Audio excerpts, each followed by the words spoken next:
Bueno, nuestro curso se llama Introducción a la Teología Sistemática. El día de hoy, hermanos, vamos a ver nuestro tema, el pecado original. En nuestra clase pasada hablamos sobre la extensión e intensidad del pecado. ¿Cuántos se recuerdan? Vimos, hablando de lo que es la extensión, que el pecado es universal. Es decir, todos los hombres son pecadores. Dentro del punto de la intensidad o lo intenso del pecado, estuvimos tratando de querer decir que el hombre está profundamente depravado por el pecado. Y estuvimos explicando un poco el tema de la depravación total, tratando de entenderla un poco desde el punto de vista reformado, ¿no? Aquí quiero hacer un comentario. Yo sé que de hecho entre nosotros hay personas que no son necesariamente reformados, pero siempre quiero dirigirme a ustedes y hablar estos puntos que de repente, ¿verdad? Son reformados, pues con mucho respeto, sin tratar de imponer, sino que es lo que yo creo y simplemente yo explico como yo entiendo, pero igual son bienvenidos ustedes a, ¿verdad? A tener su opinión y formar su propio criterio si es que no creen en la depravación total y en algunos puntos que de repente al dar yo la clase, pues son reformados, porque esa es mi postura, ¿no? Entonces, el tema pasado, hermanos, nos lleva de una forma natural a las teorías que se han formulado para explicar la pecaminosidad del hombre, ¿ok? Eso es lo que vamos a ver el día de hoy. El día de hoy vamos a ver tres escuelas de pensamiento que difieren entre ellas, ¿ok? Que difieren entre ellas sobre por qué el hombre es pecaminoso por naturaleza. Todos nosotros, sin excepción, somos pecadores.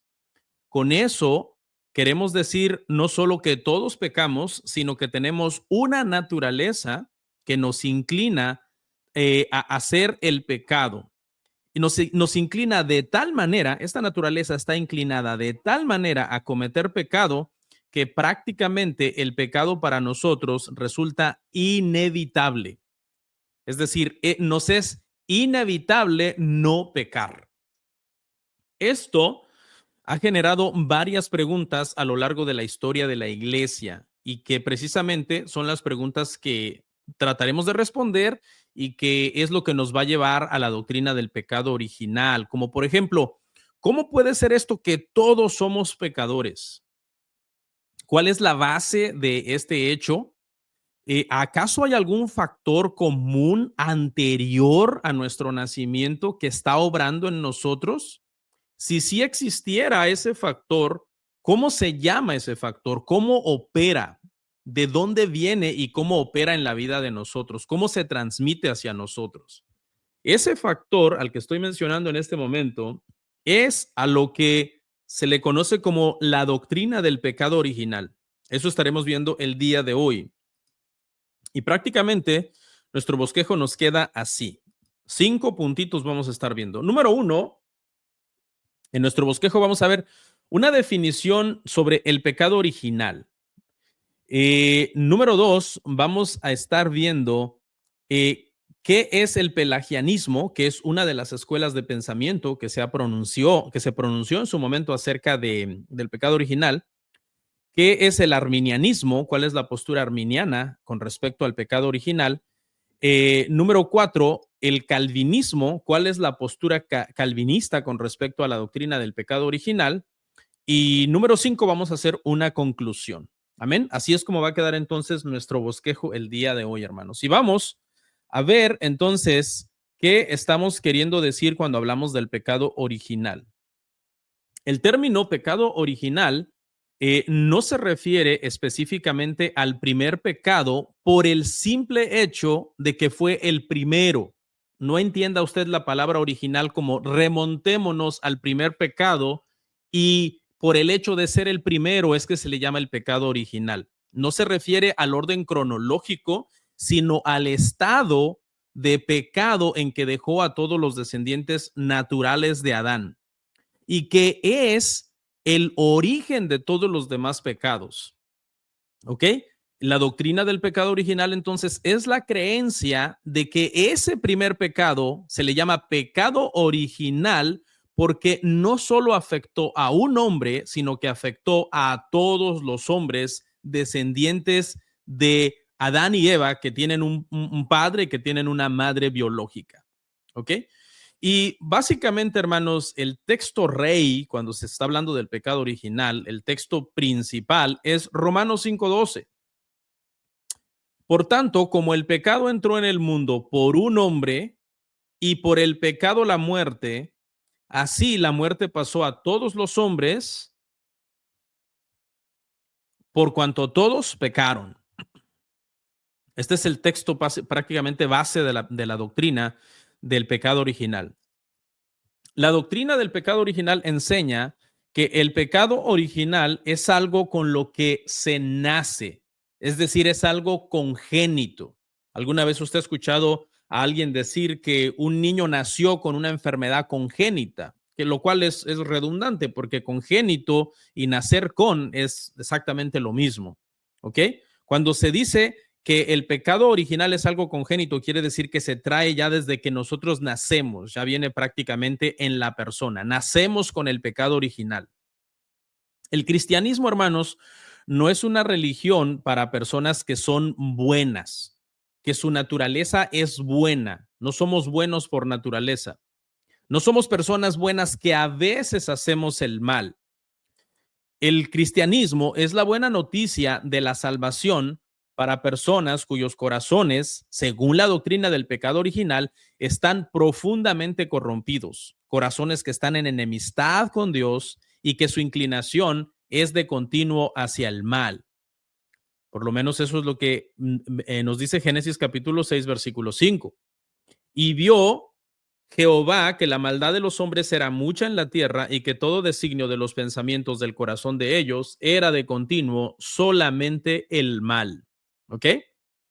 Como podemos ver en Romanos 5:12 que acabamos de ver anteriormente, Pablo ve algún tipo de conexión entre lo que hizo Adán y la pecaminosidad de los demás hombres. La pecaminosidad de las demás personas, no solo del tiempo de Adán, sino de todos los tiempos. Y también ve una conexión entre lo que hizo Cristo y aquellos que tienen fe en él. De allí prácticamente, hermanos, es donde se agarró Agustín de Hipona para desarrollar la doctrina del pecado original.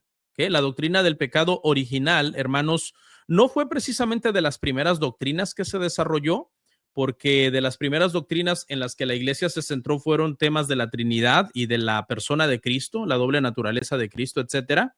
Pero cuando surgió en el siglo IV, un monje británico que comenzó a dar una enseñanza que contradice las escrituras con respecto al tema del pecado, fue que entonces ya vino la enseñanza del pecado original y comenzó a tomar más forma. Comenzaron a chocar estas dos escuelas de pensamiento. ¿Ok? Mire lo que dice Romanos 5:15.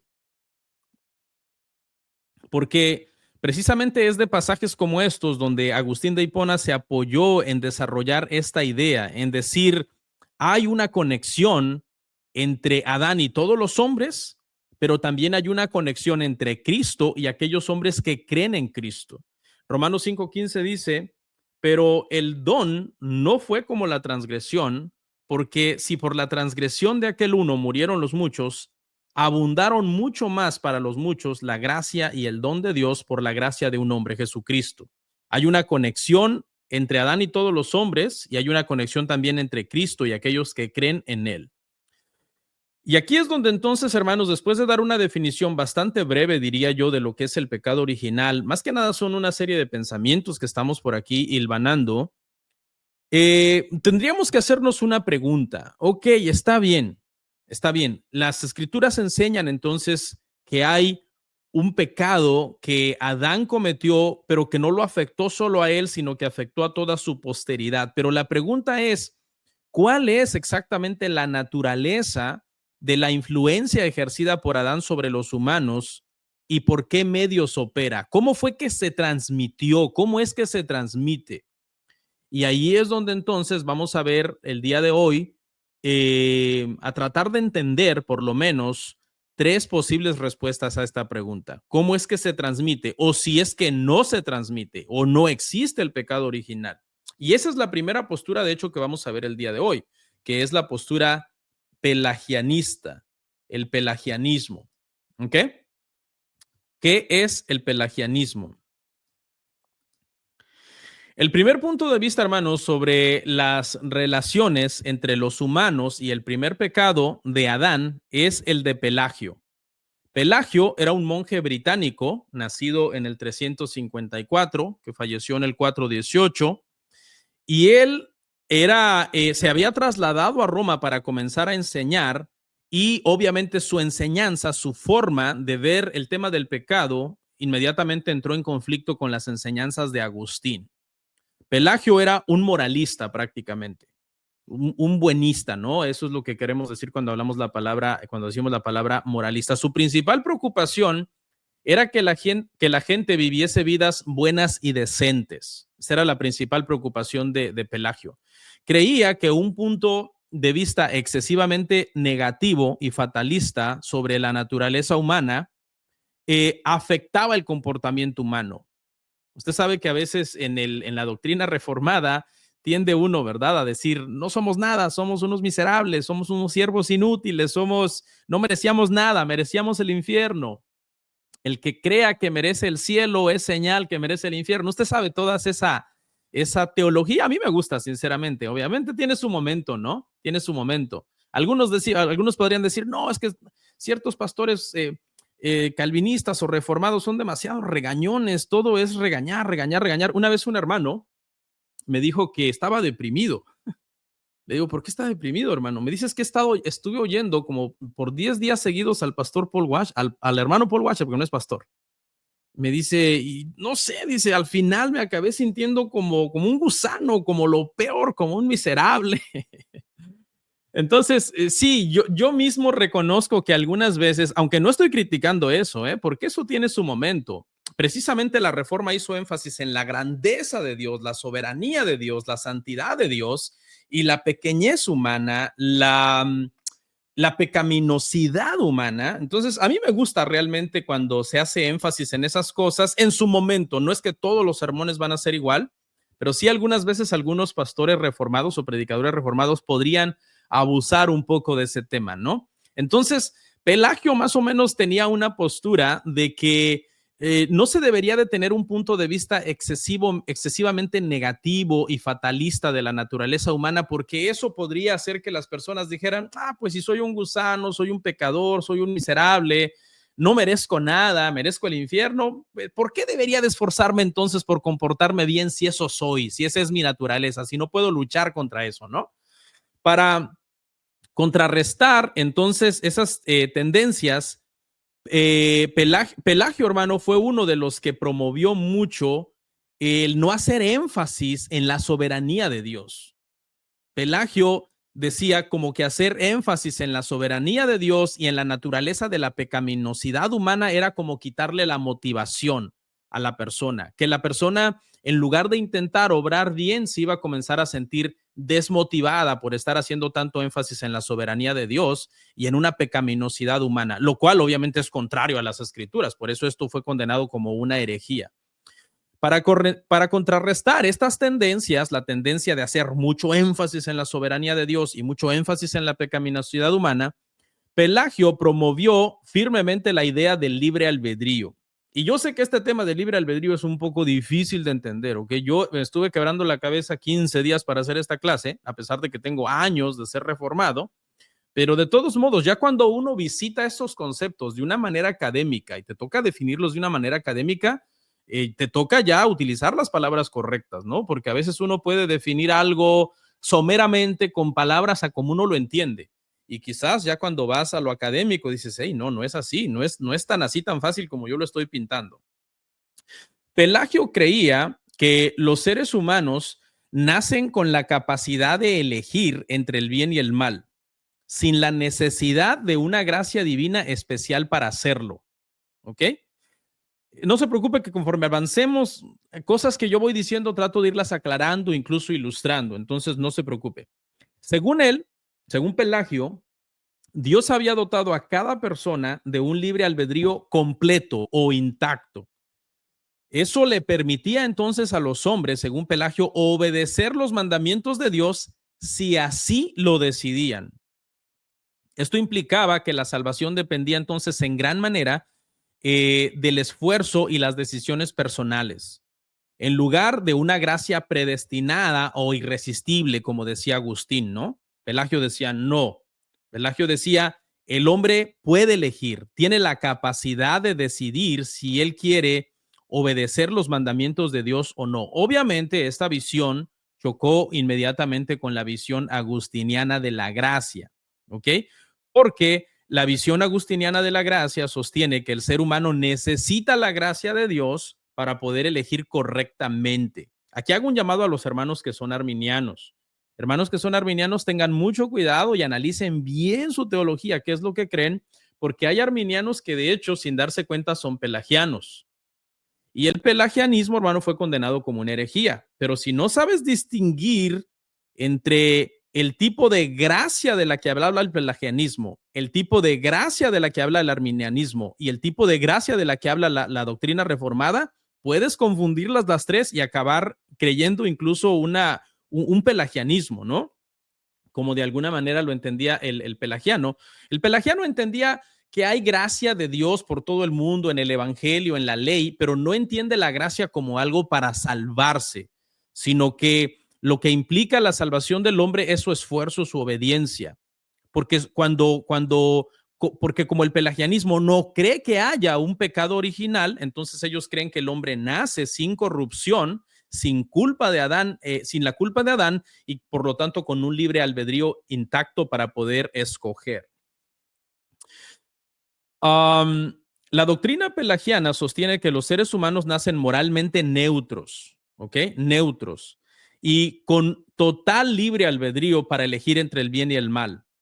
Rechaza la idea del pecado original como una corrupción, como una culpa heredada, y afirma que cada individuo puede alcanzar la rectitud moral mediante el esfuerzo personal. Pelagio sostenía que el alma, que es creada por Dios, es un alma que es especialmente creada por Dios para cada persona, y que cuando Dios crea esa alma no está contaminada por ninguna supuesta corrupción o culpa heredada de Adán.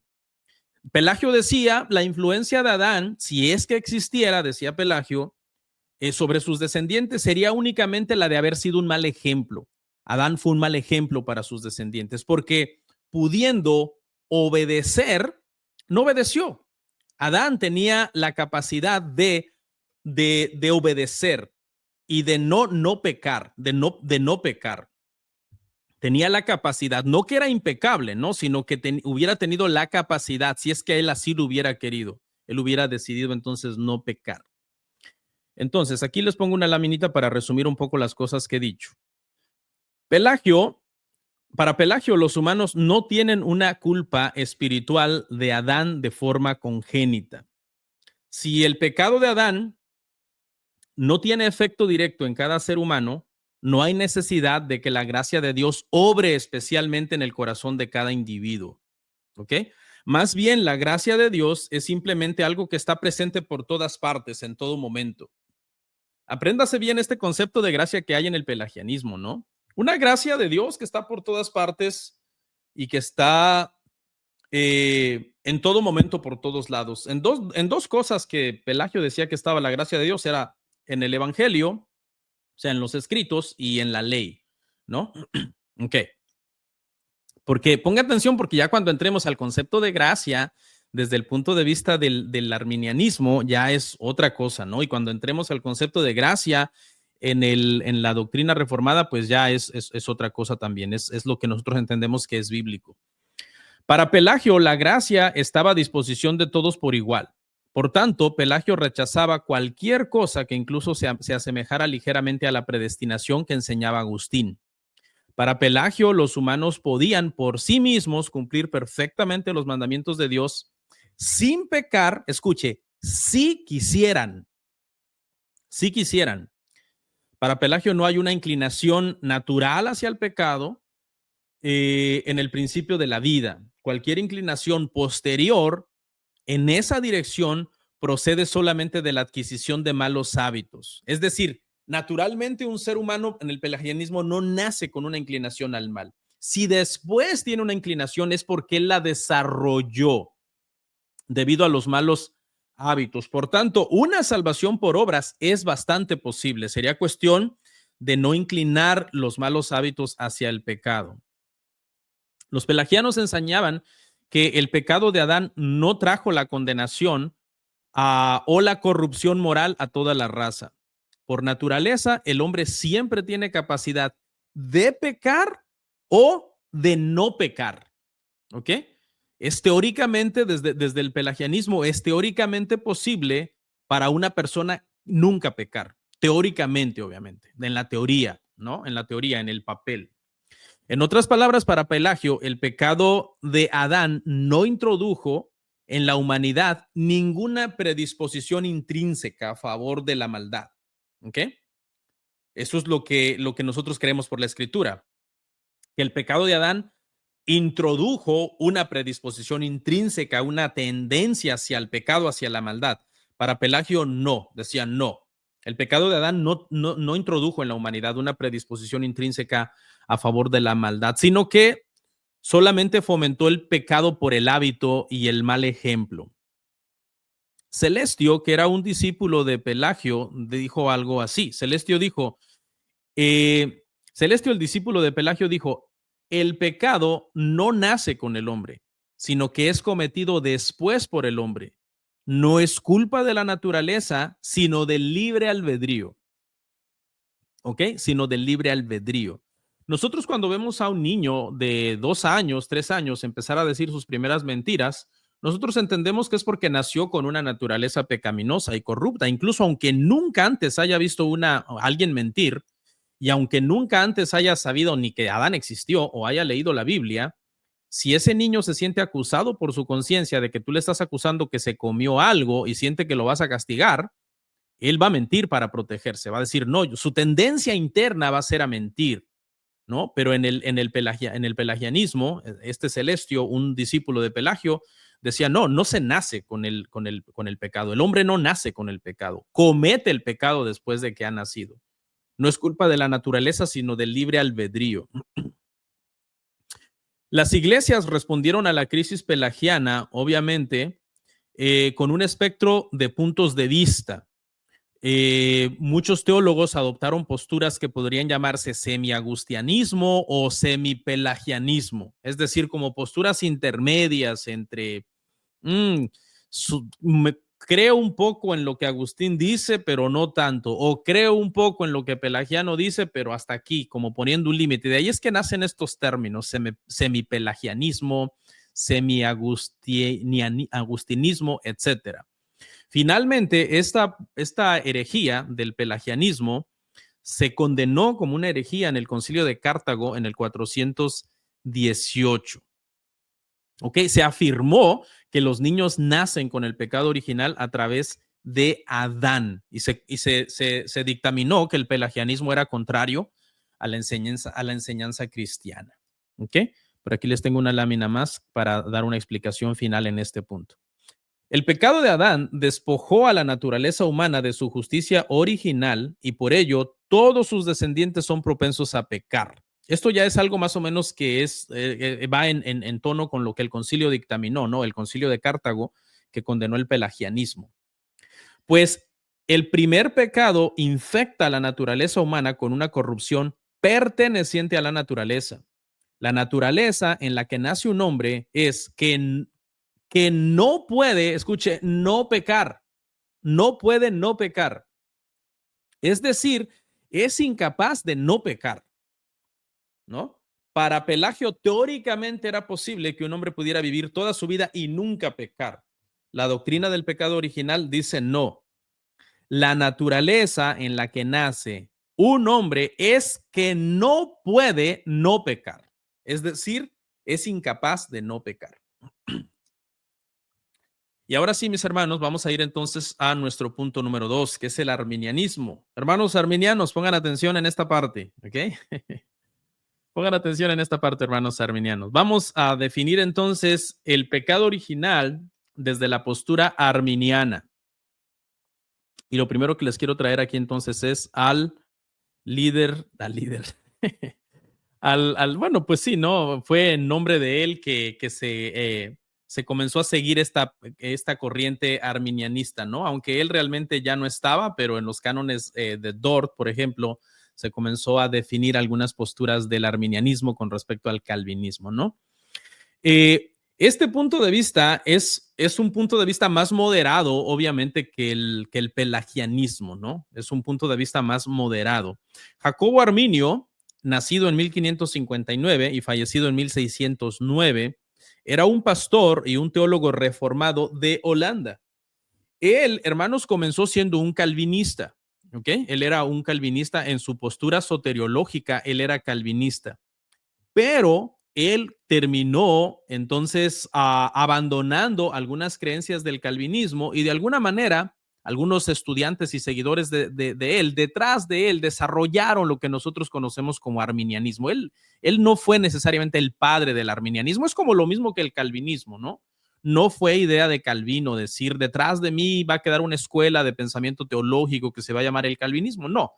Pero de alguna manera las personas que abrazan las enseñanzas de estos maestros propagan sus enseñanzas y se hace una corriente, ¿no? En ese sentido que algunas veces lleva su nombre, ¿no? Como tampoco fue intención de Agustín que alguien dijera, yo soy agustiniano.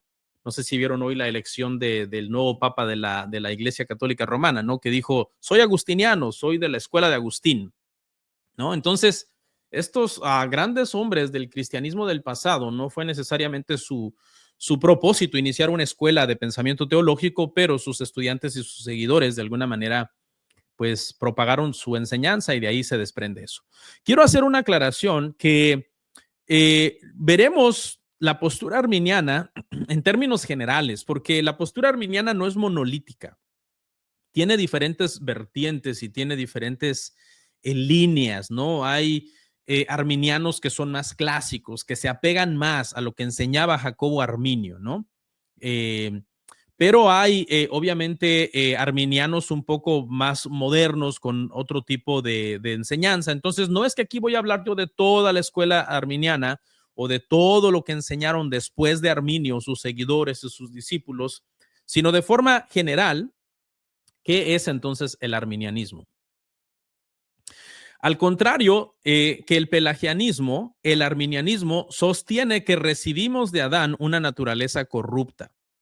Comenzamos la vida sin rectitud, por lo tanto todos los humanos somos incapaces, sin ayuda divina especial, de cumplir los mandamientos espirituales de Dios. Pero esta incapacidad es física e intelectual, mas no volitiva. No volitiva. Apréndase bien esta palabrita, volitiva, que tiene que ver con el tema de la voluntad, porque hubo un debate, obviamente, en los tiempos de Lutero sobre el tema de la voluntad, cómo era la voluntad del hombre, si la voluntad del hombre estaba libre o estaba cautiva, ¿no? De hecho, Lutero escribió un libro, The Bondage of the Will, ¿cómo sería bondage, hermanos? Como estar cautiva, ¿no? La voluntad cautiva del hombre, ¿no? Y tuvo un debate con Erasmo, etcétera, sobre ese tema. Estuve estudiando un poco al respecto ahora que preparé esto, aunque dejé fuera ese punto, ¿no? Dejé fuera el punto de la doctrina del pecado original en el catolicismo romano, porque ahí el debate de Lutero fue contra Erasmo, que era un católico romano, ¿no? Entonces la dejé fuera, hermanos, porque era muchísimo material, pero en un futuro, si quieren, estudiamos la doctrina del pecado original desde el punto de vista católico romano. Entonces, grábese bien esto que le estoy diciendo acá y que es muy importante, hermano. Al contrario del pelagianismo, dijimos, el arminianismo sostiene que recibimos de Adán una naturaleza corrupta. Comenzamos la vida sin rectitud, por lo tanto, todos los humanos somos incapaces, sin ayuda divina especial, de cumplir los mandamientos espirituales de Dios.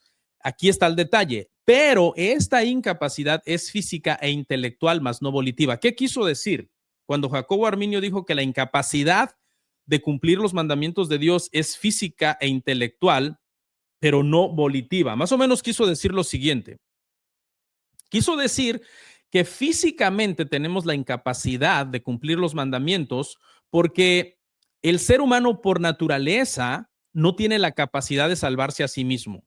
No puede obrar justicia por sus propias fuerzas.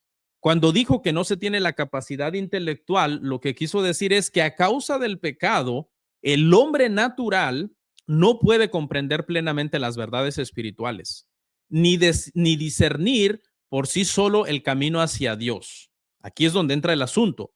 Cuando dijo que esa incapacidad no es volitiva, esto significa que la voluntad del ser humano no está completamente anulada. Escuche, para el arminianismo, la voluntad del ser humano no está completamente anulada. En la doctrina reformada está cautiva, no hay voluntad, el hombre no, por voluntad el hombre no quiere buscar a Dios. En el arminianismo se enseña que esta voluntad no está completamente anulada, está como debilitada o posiblemente adormecida por el pecado, pero esta voluntad pudiera responder a Dios cuando recibe el influjo de una gracia a la que se llamó gracia preveniente. Y aquí es donde las cosas, hermano, se comienzan un poco a complicar, ¿no? El año pasado estuve leyendo los cánones de Dort para entender un poco más la gracia preveniente, y a pesar de que leí todo el libro, seguí dando vueltas tratando de entender la gracia preveniente. Ahora que ya me tocó armar esta clase, pues ya caí más en cuenta, ya tenía yo un poco la idea, pero la gracia preveniente básicamente es un concepto central en la teología arminiana. Se refiere a la obra inicial de Dios en el corazón del ser humano caído, que le restaura parcialmente su voluntad. Acuérdese que esa voluntad no está anulada, aunque el hombre sea pecador y esté bajo el pecado de Adán, tiene una voluntad que no está completamente anulada, sino solamente debilitada. Entonces, esta creencia arminiana de la gracia preveniente se refiere a esa obra como inicial de Dios en el corazón del ser humano caído, que busca restaurar parcialmente esa voluntad para que pueda responder libremente al llamado del evangelio. No es salvación en sí misma. Esta gracia preveniente no es una gracia que salva, sino que es una habilitación previa que hace posible la fe. ¿Ok? Hace posible la fe. Esa gracia preveniente hace posible la fe. En otras palabras, aunque el pecado original deja al ser humano espiritualmente afectado, esta gracia preveniente le despierta su conciencia, lo convence de pecado, lo impulsa hacia Dios, pero sin obligarlo, obviamente, no lo obliga, simplemente lo despierta, lo impulsa hacia Dios. Y una vez que el ser humano está en ese estado de gracia preveniente, es que el ser humano puede o aceptar o rechazar la salvación, aceptar o rechazar. Y lo vamos a poner en una ilustración para ver si nos queda un poco más claro. Entender un poco la gracia preveniente en una ilustración. Imagínese a un hombre que va caminando por un lugar y se cae en un pozo profundo, ¿ok? Cae en un pozo, queda inconsciente al fondo del pozo. Este hombre que les acabo de mencionar representa al pecador en su estado caído, ¿ok? Un pecador no redimido, una persona, un descendiente de Adán que está bajo el pecado original, ¿ok? Cae al fondo del pozo, cae inconsciente. Él no puede salir de allí por sí mismo, ¿ok? Ni siquiera puede pedir ayuda porque está en un estado de inconsciencia. Entonces, alguien, digamos en este caso Dios, baja abajo del pozo, lo sacude suavemente, lo reanima, y eso sería como la gracia preveniente, como sacarlo del estado de inconsciencia, ¿ok? Le dice, toma esta cuerda, yo te puedo sacar, pero es tu decisión agarrar esa cuerda. En este momento, entonces, el hombre está ahora consciente y puede decidir si confía y se aferra a la cuerda, eso sería la fe, pero también puede rechazar ese ofrecimiento haciendo uso de su libre albedrío. Esta es una ilustración, obviamente, que tiene sus defectos, porque todas las ilustraciones tienen sus defectos. Pero eso es más o menos, hermano, lo que deberíamos de entender entonces como gracia preveniente. La gracia preveniente hace este trabajo como de restaurar un poco la voluntad que ha sido debilitada por el pecado de la persona, y deja a la persona entonces en un estado donde puede echar mano de su libre albedrío para aceptar esta gracia o no aceptarla. ¿Ok? Es un libre albedrío liberado por la gracia, ¿no? Esa gracia preveniente liberó ese libre albedrío. No es un libre albedrío autónomo, pero sí es un libre albedrío alimentado por esta gracia preveniente. Arminio no creía que el hombre pudiera venir a Dios por sí solo, pero sí que con la ayuda de Dios el hombre puede cooperar o resistir. Es decir, una vez que Dios infunde esta gracia preveniente, ahora el hombre está en la capacidad o de cooperar con Dios o de resistir a Dios. El libre albedrío en el arminianismo es la habilidad restaurada por la gracia preveniente para que el ser humano decida libremente creer o no en el evangelio. ¿Ok? Ese es el concepto de gracia preveniente. Y aquí les pongo una laminita, ya vamos cerrando este punto 3. En otras palabras, Arminio reconocía que el pecado había afectado profundamente al ser humano, pero creía que la voluntad quedará totalmente, creo que les estoy poniendo la equivocada, quiero ver un punto de vista. Ay, sí, es que este era hace rato, este era al principio cuando comencé a explicar el primer punto. Permítame un segundito. Es esta, ok. Les leo. En otras palabras, Arminio reconocía que el pecado había afectado profundamente al ser humano, pero no creía que la voluntad quedara totalmente esclavizada o muerta. Como en la teología reformada, gracias a la obra previa de Dios, el ser humano, aunque puede libremente y con responsabilidad moral aceptar o rechazar la salvación. Esta es la postura, en pocas palabras, esta es la postura prácticamente arminiana, diferenciada obviamente con la teología reformada, que enseña que la voluntad del hombre está completamente esclavizada y que no puede obviamente venir a Dios por sí mismo. Y no existe obviamente en la teología reformada este concepto de gracia preveniente. ¿Ok? La gracia es necesaria en el pelagianismo, pero la voluntad del hombre es decisiva para el resultado. Es decir, a final de cuentas, después de la gracia preveniente, la salvación del hombre queda en sí en el libre albedrío del hombre. Lo acepto, lo rechazo. Dejando esto de alguna manera la salvación, en la decisión final de la salvación quedaría entonces en las manos de las personas. Arminio en este punto se acercó al semipelagianismo. ¿Ok? En este punto se considera que el arminianismo se acercó un tanto al semipelagianismo, alejándose así de la teología reformada y la doctrina de la elección incondicional.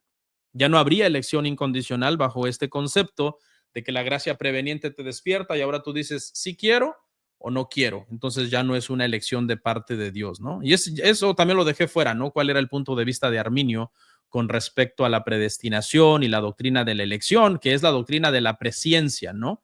En la doctrina reformada se enseña que Dios vio todo y eligió incondicionalmente, ¿no? A las personas por su gracia, etcétera. Y en el arminianismo se enseña que Dios vio a los que lo iban a elegir a él y entonces él los eligió a ellos. Y eso finalmente, al final de cuentas, creo yo, deja la salvación a final de cuentas entonces en manos del hombre de todos modos. Y por último, hermanos, el día de hoy ya llegamos a nuestro punto que sigue, que es el tema del calvinismo. Pero tengo una última lámina aquí, dice, así la salvación en el arminianismo es ofrecida a todos, pero solo eficaz para quienes, asistidos por la gracia preveniente, eligen creer en Cristo. ¿Ok? Que era lo que les estaba diciendo anteriormente. Vamos al último, hermanos, el calvinismo. El calvinismo ha prestado más atención a la cuestión del pecado original que la mayoría de las escuelas de teología. En términos generales, la posición calvinista sobre este tema es la de que hay una conexión definida entre el pecado de Adán y todas las personas de todos los tiempos. Vamos a ponerles por aquí una laminita. Dice así, dice, en cierta manera, el pecado de Adán no es simplemente el pecado de un individuo aislado, sino también nuestro pecado. Todos desde el principio de la vida, quizá desde el momento de la concepción, recibimos una naturaleza corrupta junto con una tendencia heredada hacia el pecado, producto del pecado de Adán. Siempre se ha dicho, no sé si usted ha escuchado esto, de que la posición calvinista en realidad es la posición agustiniana y que la posición agustiniana en realidad es la posición paulina, ¿no? Siempre, no sé si algunos han escuchado esto, ¿no? Dicen, mi soteriología es calvinista, pero no era de Calvino, era de Agustín. Mi soteriología es de Agustín, pero no era de Agustín, era de Pablo. Es lo que Pablo enseñó en sus epístolas acerca de cómo es el orden de la salvación, ¿ok? Siempre se ha dicho eso. Entonces, de alguna manera se quiere decir con esto que el calvinismo rastrea sus raíces hasta Agustín y que de Agustín podemos rastrear entonces lo que él dijo hasta lo que dijo realmente el apóstol Pablo. Agustín dijo que una parte esencial de la fe cristiana es el contraste entre Adán y Cristo, que eso era vital. Leamos este pasaje en Romanos 5, 17 al 19. Dice, pues si por la transgresión de uno solo reinó la muerte, mucho más reinarán en vida por uno solo, Jesucristo, los que reciben la abundancia de la gracia y el don de la justicia. Así que, como por la transgresión de uno vino la condenación a todos los hombres, de la misma manera, por la justicia de uno vino a todos los hombres la justificación de vida. Porque así como por la desobediencia de un hombre los muchos fueron constituidos pecadores, así también por la obediencia de uno los muchos serán constituidos justos. Para Agustín, como les decía anteriormente, los contrastes entre Adán y Cristo son claros, tanto en el tema de que en Adán todos pues somos pecadores, como en Cristo los de la fe somos justificados. Decía Agustín, hubo dos hombres, uno por el que fuimos vendidos al pecado, Adán, y otro por el que fuimos redimidos del pecado, es decir, comprados con precio de sangre, ese es Cristo. Por uno, Adán, fuimos precipitados hacia la muerte y por otro, Cristo, fuimos liberados para vida. Por el primero, Adán, fuimos arruinados porque él en sí mismo hizo su propia voluntad en lugar de hacer la voluntad del que lo creó. Pero hubo otro, el segundo, Cristo, quien nos ha salvado en sí mismo al no hacer su voluntad propia, sino la de aquel que lo envió. Entonces aquí, hermanos, surge una cuestión interesante, ¿no? Y que es una cuestión que nos hicimos desde el principio. ¿Cómo es que operan estos factores? ¿Cómo se transmite el pecado? Y por lo menos en la teología reformada hay dos posturas al respecto, ¿no? Esta cuestión de cuál es esa relación referente a la naturaleza de la conexión o relación entre Adán y nosotros. Y por tanto también entre el primer pecado de Adán y nuestra pecaminosidad. Y los dos pensamientos son el tema de la cabeza federal o ver a Adán como una cabeza federal de toda la humanidad. Por lo tanto, todo lo que él hizo se atribuyó a todos los que él representaba. O ver a Adán como una cabeza natural y también ver que todos los que salimos de sus lomos estuvimos presentes en él el día que pecó y entonces pecamos juntamente con él. No, lo de la cabeza federal, usted sabe la típica ilustración que se usa en ver a Adán como una cabeza federal, ¿no? Y que todo lo que hizo lo hicimos nosotros o se nos atribuyó a nosotros. Por ejemplo, cuando se dice el presidente tal, digamos, por ejemplo, Trump inicia una guerra con un país y todos nosotros los que vivimos en Estados Unidos o los americanos dicen, estamos en guerra con tal país. Y realmente pues tú ni iniciaste la guerra ni tuviste nada que ver, pero estás en guerra porque el presidente es de alguna manera la cabeza federal. Permítanme elaborar un poco este tema de la cabeza federal. Este enfoque que ve la conexión de Adán con nosotros en términos de cabeza federal se relaciona generalmente con el punto de vista creacionista sobre el origen del alma. Esta es la idea de que los humanos reciben la naturaleza física de los padres, pero el alma es creada especialmente por Dios en cada individuo y se une entonces al cuerpo en el nacimiento, ¿no? En la concepción, en el nacimiento. Por lo tanto, no estábamos presentes, ¿no? Psicológicamente, espiritualmente, porque si nuestra alma heredamos de nuestros padres lo físico, es decir, de Adán y de toda la descendencia lo físico, pero nuestra alma es creada en un momento de la concepción o del nacimiento, entonces Se supone que no estábamos presentes en el pecado de Adán psicológica o espiritualmente. En ninguno de nuestros ancestros estuvimos nosotros presentes en ningún sentido. Sin embargo, Adán era entonces nuestro representante como cabeza federal. Dios estableció que Adán actuase no solo en su nombre, sino también en el nuestro, que era lo de la analogía del presidente que yo les decía, ¿no? Cuando un presidente declara guerra a otro país en nombre de Estados Unidos, por ejemplo, Trump no está declarando la guerra. Yo, Trump, voy a tener guerra contra Irak, Irán, Afganistán, etcétera. No, sino nosotros, Estados Unidos, está metiendo a todos en un paquete, está actuando como una cabeza entonces federal. Adán estaba a prueba por todos nosotros en este sentido. Entonces, cuando Adán pecó, todos somos tratados como culpables y corruptos con él.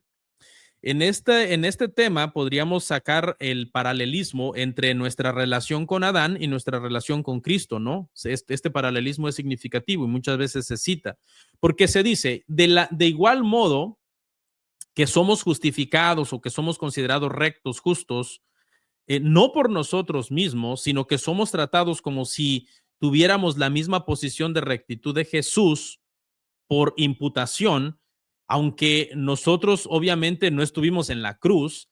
Entonces, de la misma manera, somos personalmente pecadores. No somos personalmente pecadores hasta que cometemos nuestro primer acto pecaminoso, sino que nosotros de alguna manera ya tenemos una posición de pecadores. La misma posición de pecado que tenía Adán es la posición de pecadores que nosotros tenemos. Si es justo entonces imputarnos la rectitud de Cristo a nuestra cuenta, sin haber estado allí, también es justo que se nos impute entonces el pecado y la culpa de Adán. ¿Ok? El otro enfoque que le mencioné, el de cabeza natural, este enfoque ve la principal conexión entre Adán con nosotros como una cabeza natural. Lo que se quiere decir, en este enfoque, hermanos, se toma el punto de vista traducionista del origen del alma. En el enfoque anterior es el creacionista, en este enfoque es el traducionista. El enfoque traducionista del origen del alma quiere decir que recibimos de nuestros padres no solo la naturaleza física, el cuerpo, sino que también recibimos de nuestros padres el alma. Nos es traducida el alma por medio de nuestros padres. Si esto es así, como enseña esta postura, entonces eso quiere decir que estábamos presentes en una forma no física, pero sí germinal, cuando nuestros primeros padres pecaron. En un sentido real estábamos en los lomos de Adán, ¿no? Su acción no fue solo la de un individuo aislado, sino la de toda la raza humana, porque si el alma es traducida, es transmitida de un hombre a otro, entonces esa alma ha estado desde el primer hombre hasta el último hombre, ¿ok? Aunque no estábamos allí entonces individualmente nosotros, no obstante estábamos allí en ese sentido germinal. Al pecar Adán, la raza humana pecó como un todo bajo esta postura también, ¿no? A final de cuentas, ambas posturas nos llevan a la misma situación. El ser, entonces, el recibir una naturaleza corrupta, una culpabilidad de Adán, recibimos entonces todos esos resultados.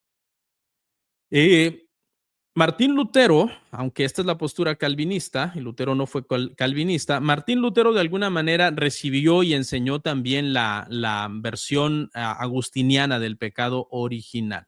La corrupción de toda la humanidad, dijo Lutero, es como los árboles malos que solo pueden dar frutos malos, ¿no? Entonces un árbol, si Adán era un árbol que era un árbol malo, quedó como un árbol malo, sus frutos fueron malos y así se ha ido obviamente diseminando esa inclinación al mal que todos traemos. Afirmó esto Lutero en la disputación de Heidelberg en 1518, que el libre albedrío del hombre caído no puede hacer otra cosa que cometer pecado. El pecado original es algo más que la falta de justicia original, sino que también es una propensión al mal y una especie de náusea al bien, un aborrecimiento de la luz, ¿no? Dijo Cristo que aquellos que no lo reciben es porque no les gusta la luz, ¿no? Es como una oposición a lo piadoso y de alguna manera un deleite en el error, en la concupiscencia, en la oscuridad. Así que, hermanos, para terminar entonces esta clase, tengo una conclusión. Y en esta conclusión voy a hacer un resumen breve de estas tres posturas que vimos. Y las cambié de orden. Primero vimos el pelagianismo, luego el arminianismo, luego el calvinismo, pero yo las cambié de orden estratégicamente. Puse al arminianismo al final porque quiero que entienda de alguna manera qué es el arminianismo en comparación con las otras dos posturas. Y esta es, hermano, la primera, ¿ok? El pelagianismo, ¿ok? En resumen, el pelagianismo básicamente enseña que el hombre se puede salvar a sí mismo porque nace moralmente neutro y con el libre albedrío intacto. Para Pelagio, el ser humano es como una hoja en blanco, al nacer no tiene culpa, no tiene una inclinación natural al mal y es libre de elegir.